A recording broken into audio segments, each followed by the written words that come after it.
So for my final project, I decided to write a letter to my 15-year-old self. I chose my 15-year-old self because at that point in my life, I was trying to figure out who I was myself. So I identify with black and white. And I wanted to learn a little bit more about my black side since the area I grew up in, it was all mostly just white people in the area. So it was kind of hard to differentiate different cultures or try to communicate with them. And the understanding between black and white was just not really there for me. Now, the reason I'm going to be writing to my 15-year-old self in particular is to show him how to properly communicate with those of black and white ethnicity and to get a better understanding of who he is himself. More, I gotta cut that part out. I'll keep recording.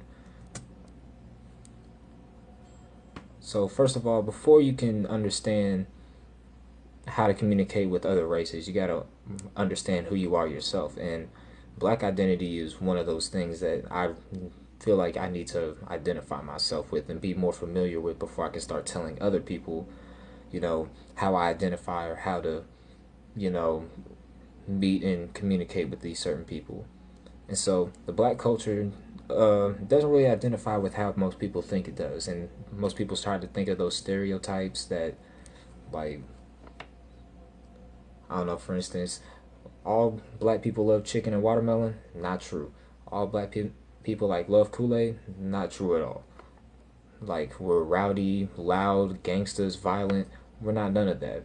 Like, the black identity in more of a sense is we're more of a expressive type of person. Like, we like to express ourselves in different media and other cultural ways that don't really identify with the white side, or it's not familiar with white people. But it doesn't necessarily mean that we fit all these descriptions of being gangsters and whatnot, because that's clearly not the case. And from that, the best way to understand somebody is to learn how to communicate with them, first of all.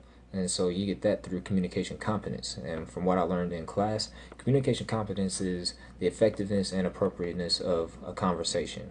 So if you can effectively have conversation with somebody, that means you're communication competent. And there are certain strategies you can use in order to achieve this ability. First of all, you can assert your point of view. So by giving your point of view, you can try to convince the other person of your way of thinking. You can also try being open and friendly. You just try to get to know them, be open and friendly, have them, be more open to your opinions and your ideas without them just throwing it off completely without even considering it. And then lastly, the strategy of avoidance. And avoidance can be good in a situation where you might be touching on a touchy topic or it's a little shaky, or if you're just trying to end the conversation before it gets too far to where you can't return. And so these three strategies in particular are a really good way to become communication competent. So overall, from what I've learned and from what I can tell my younger self, just learn how to communicate with people and, don't identify yourself with those stereotypes. And the more, when you finally understand yourself, you'll be able to understand everyone else and be able to talk easier to them. And that's what I've learned in Communication 275.